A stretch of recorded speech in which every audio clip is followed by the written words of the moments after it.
Today, we're going to be taking a look at some non-traditional beveling. That's coming up.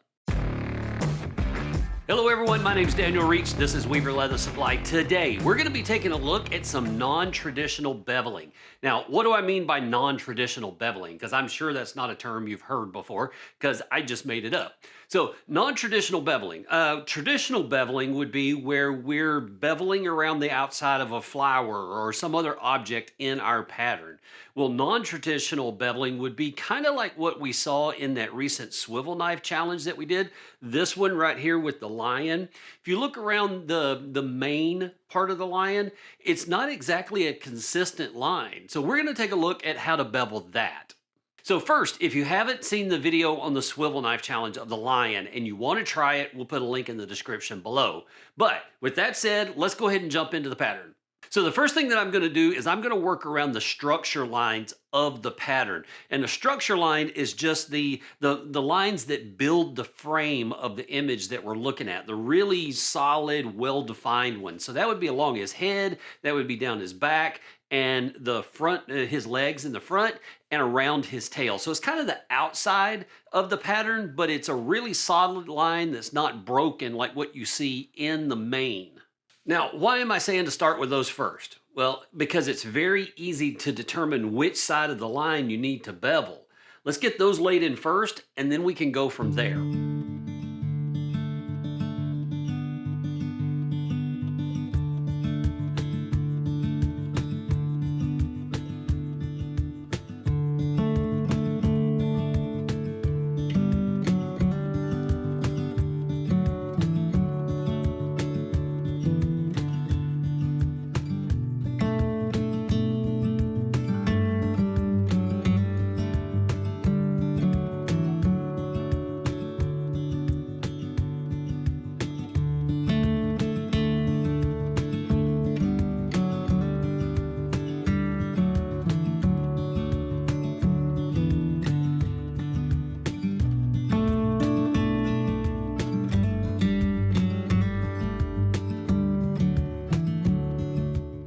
Let's go ahead and get that tooling window and the border there that we've created. I'm going to be using a traditional bevel, the widest one that I have. That way it'll go a little faster. Now we're going to get into the area that can be kind of confusing, and it's because it's hair. You can bevel this on either side of the line, but if you bevel the wrong side, it can look a little funny. It's not like it's a leaf or a vine that's really well defined, and it's pretty easy to decide where you should bevel it. This is hair. You can bevel either side of it.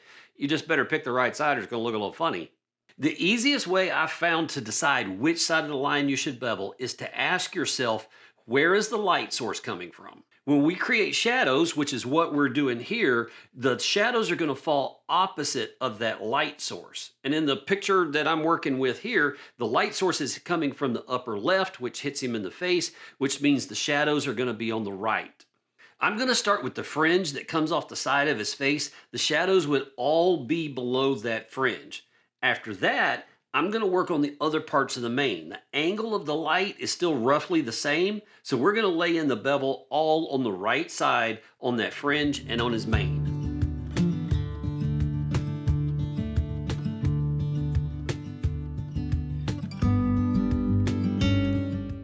One thing that I'll point out here is that the shadow should taper with the swivel cut. So if it's one of those cuts that's tapered on both ends, you want the bevel to taper on both ends.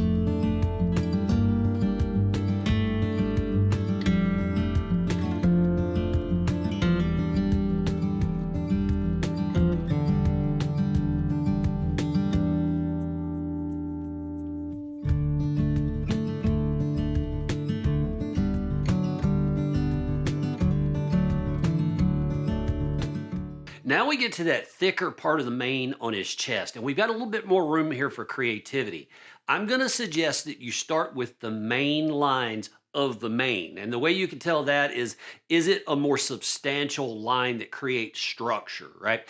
So with those, you're going to want to bevel those so that it creates the best shadow from the light source. And with most of these, I'm going to really encourage you to keep the shadows on the right-hand side of the line. Now, some of them, the lesser ones, we can create tucks and folds by putting that shadow on the other side. That way it looks like that hair has rolls and, it tucks in on itself. But for the most part, we want to hit those structure lines first, the ones that are really well defined, and we want to keep the shadows on the right. Then we could drop down to the tail and essentially do the same thing.